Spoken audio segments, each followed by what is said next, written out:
आत्म प्रिय धर्म बंधु, आपके भीतर बैठे परमात्मा को नमन करती हूँ।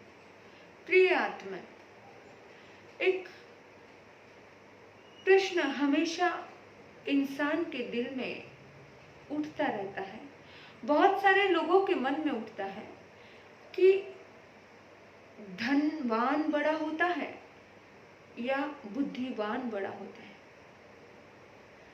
जिसकी बुद्धि तेज है, जो विद्वान है वो बड़ा, या जिसके पास धन है वो बड़ा? ज्यादा महत्व कौन है? ज्यादा महत्वपूर्ण कौन है? कौन बड़ा है? देखा जाए तो इस संसार में बड़े बड़े महारथी आए। सिकंदर जैसा विश्व विजेता, जिसने पूरी दुनिया को जीत लिया, जिसके पास अपार धन दौलत थी, संपत्ति थी, लेकिन वो भी अंतिम समय में गुहार करने लगा कि मेरी सारी दौलत ले लो और मेरी माँ को मेरे से मिला दो, मुझे बचा लो। तो धनवान को भी हमने बहुत गिड़गिड़ाते हुए देखा। तो कौन बड़ा और कौन छोटा? देखने में लगता है कि धनवान बड़ा, लगता है ना कि धन होना बहुत बड़ी बात है, बुद्धि होना बड़ी बात नहीं लगती बहुत सारे लोगों को। एक बार की बात है, आप बताना कि आपको कौन बड़ा लगता है? आपको लक्ष्मी जी बड़े लग रहे हैं या सरस्वती जी बड़े लग रहे हैं? आप बताओ कि आपको क्या बड़ा लग रहा है? लक्ष्मी जी बड़े या सरस्वती जी बड़े? हम अक्सर धन के पीछे बहुत दौड़ते हैं। लक्ष्मी को पाने के लिए बुद्धि का प्रयोग करना चाहते हैं। पढ़ाते किस लिए बच्चे को? मनी माइंडेड तो बना रहे हैं कि तू पढ़ेगा लिखेगा तो कमाएगा। हम बच्चे को ऐसा थोड़ी सिखाते हैं कि तू पढ़ेगा लिखेगा तो अच्छे राह पे बढ़ेगा, लोगों के साथ अच्छा कर पाएगा, तू अच्छा बन पाएगा। नहीं, हमारी ये सोच नहीं होती है। हमारी ये सोच होती है कि अगर पढ़ेगा लिखेगा नहीं तो क्या रिक्शा चलाएगा? अगर पढ़ेगा लिखेगा तो बनेगा नवाब, यानी कि तू बड़ा बनेगा। पढ़ेगा लिखेगा तो नोट कमा पाएगा, और नहीं पढ़ेगा तो रिक्शा चलाएगा। ऐसी तो सोच भरते हैं ना बच्चों के दिलों में हम लोग। बोलो, यही इसी प्रकार की सोच तो भरी जा रही है। यानी कि हमने पढ़ाई भी किस लिए मानी? हमने पढ़ाई अच्छा बनने के लिए नहीं, सच्चा बनने के लिए नहीं की जा रही है। हम जो पढ़ाई अपने बच्चों को करवा रहे हैं वो अमीर बनने के लिए करवा रहे हैं, देश विदेश भेजने के लिए करवा रहे हैं। बस यही टारगेट रह गया है इंसान का। तो ऐसे ही दो युवकों में, दो व्यक्तियों में विवाद छिड़ गया। एक पर लक्ष्मी जी की कृपा थी और दूसरी पर सरस्वती माँ की कृपा थी। अब आप बताओ कौन बड़ा? तो अकारण ही इतना ज्यादा विवाद। एक कहता है कि बुद्धि बहुत बड़ी होती है और विद्वान होना बड़ी बात है, और दूसरा कहता है कि लक्ष्मी होना बड़ी बात है। लक्ष्मी होना बड़ी बात है। इतना झगड़ते दोनों बादशाह के पास पहुंच गए अपना विवाद समेटने के लिए, अपने आप को सही प्रूव करने के लिए। बादशाह ने दोनों की बातें सुनी और दोनों की बातें सुनकर के उसका दिमाग चकराने लगा कि क्या किया जाए। वो दोनों एक दूसरे को बड़ा साबित कर रहे थे। हर व्यक्ति अपने आप को बचाने के लिए अपनी दलील पेश करता है, वो भी अपनी दलील पेश कर रहे थे। बादशाह ने सोचा कि ये जो मेरे गले में आकर के ये बात पड़ गई है, यह इल्लत लगाना उचित उसे नहीं लगा, और उसने रोम के बादशाह के पास एक लेटर लिख करके भेज दिया। उन दोनों को भेज दिया। रोम के बादशाह ने लेटर के अनुसार उन दोनों को मौत की सजा दे दी, यानी कि फांसी। आज फांसी है। पूरे रोम के साम्राज्य में एक खबर फैल गई है कि 2 युवकों को क्या दिया जा रहा है, मृत्यु दंड दिया जा रहा है, फांसी दी जा रही है। दोनों बड़े परेशान हो गए। अब बुद्धिमान ने धनवान से कहा, तू कहता है धन बड़ा, धन से सब कुछ हो सकता है, धन से सबको खरीदा जा सकता है, सब कुछ बचाया जा सकता है, तो बचा। मेरे बंधु, धन की कमी तो रावण के पास भी नहीं थी, ठीक है, धन की कमी तो रावण के पास भी नहीं थी, सोने की लंका थी, लेकिन बच पाया क्या? बच पाया क्या? नहीं बच पाया। क्यों नहीं बच पाया? मेरे बंधुओं, लक्ष्मी की पूजा करना, कर लेना, कोई बुरी बात नहीं। लक्ष्मी का सम्मान करना बुरी बात नहीं है, लेकिन विश्वास तो भगवान पर ही करना, विश्वास तो बुद्धि पर ही करना, विश्वास तो समझदारी पर ही करना। बड़े बड़े महारथी इस दुनिया में आए जिनके पास धन दौलत की कमी नहीं थी, लेकिन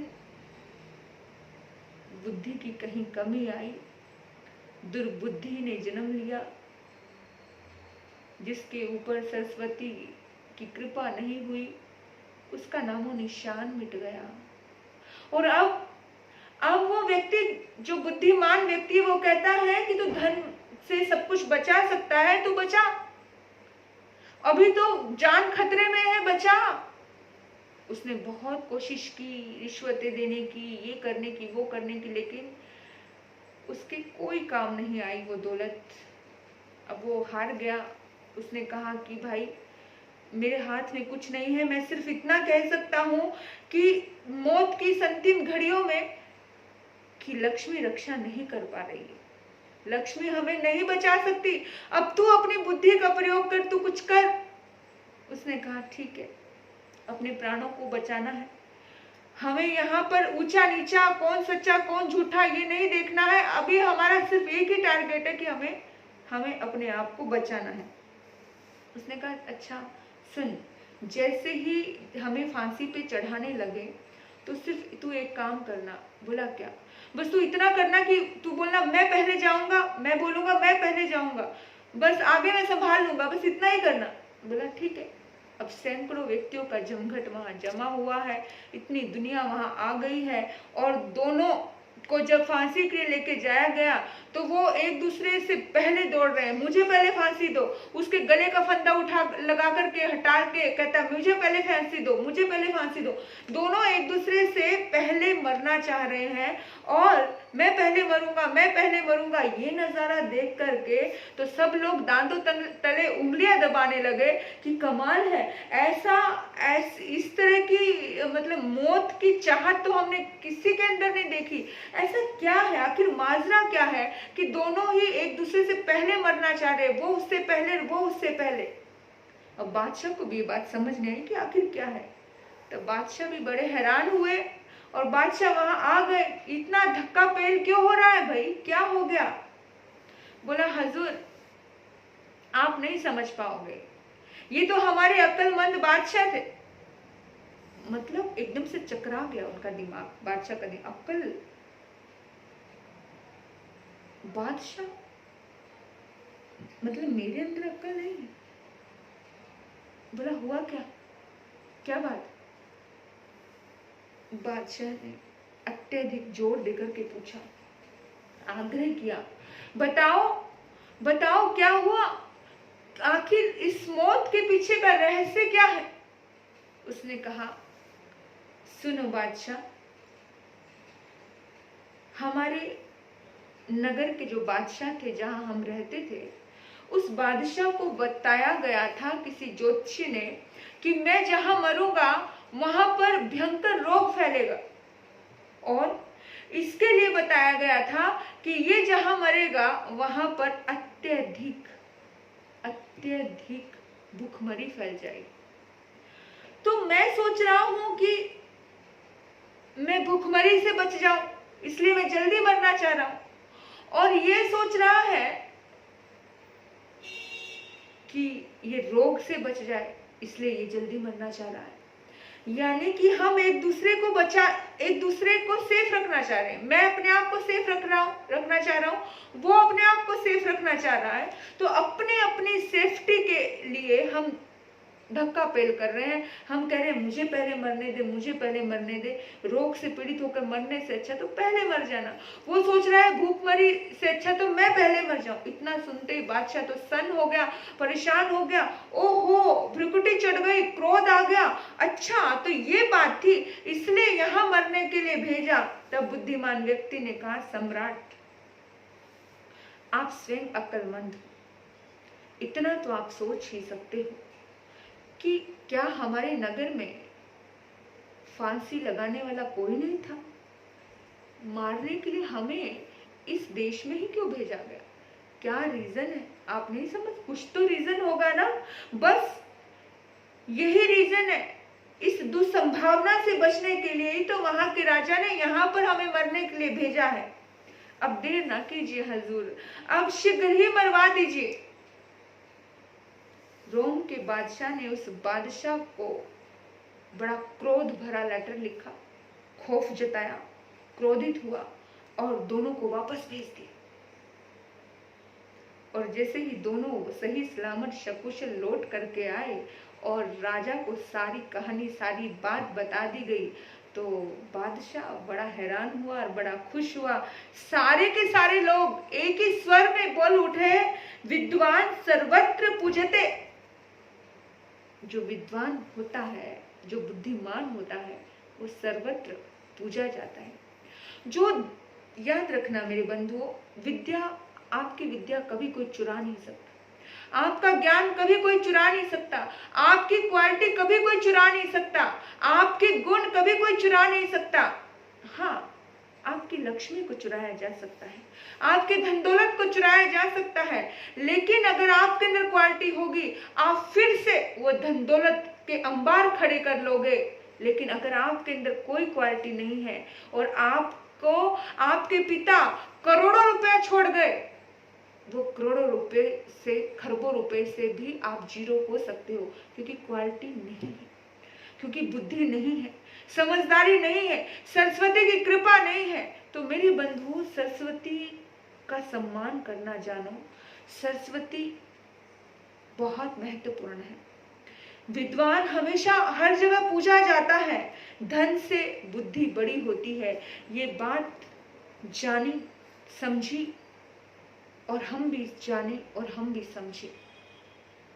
जो लोग धन को सब कुछ मानते हैं, जो लोग लक्ष्मी को सब कुछ मानते हैं, उन लोगों को ये बात समझनी है कि ज्ञान एक ऐसी चीज है, बुद्धि एक ऐसी चीज है कि बुद्धिमान व्यक्ति की बुद्धि को छीना नहीं जा सकता। वो अपनी बुद्धि से बुरी परिस्थिति में से भी उभर करके शिखर पर जा सकता है, अपने जीवन का रूपांतरण कर सकता है, अपने जीवन को सफल बना सकता है, अपने आप को सुरक्षित कर सकता है, अपने आप को सेफ कर सकता है। तो आपने मुझे सुना, आपके भीतर बैठे परमात्मा को नमन करते हुए बस यही कहना चाहती हूँ कि आपका मंगल हो और आपको माता सरस्वती पर भरोसा हो, आपको अपनी बुद्धि और अपनी काबिलियत और अपने आत्मविश्वास पर भरोसा हो। इन्हीं सद्भाव से आप सभी का कल्याण हो, शुभ हो, मंगल हो। ओम शांति, ओम शांति।